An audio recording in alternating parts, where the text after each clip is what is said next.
Good morning guys! So ayan, katatapos lang mag-display ng mga paninda. So ayan, shoutout sa akin 1.k followers. Ayan, thank you so much po sa inyo. And then doon po sa mga nagtatanong kung saan po ako nagtatrabaho ulit.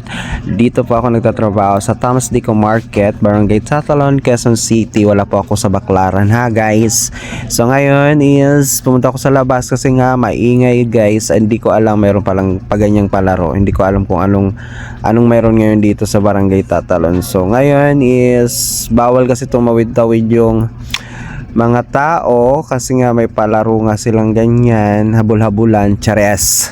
So ayan, nandun lahat ang mga tao kasi may bantay. So ito naman yung loob ng Thomas Dico Market, walang tao kasi nga pinagbabawalan mo na silang tumawid kasi dahil dyan sa mga bike racing na yan. Hindi ko alam, di naman piyesta dito, hindi ko alam kung anong celebration, ba't may mga ganyan-ganyan. Pagkakaalam ko mga piyesta lang ginaganap lang, just charis lang. So bumalik na lang ako sa loob at uupo. So good morning guys, bye bye.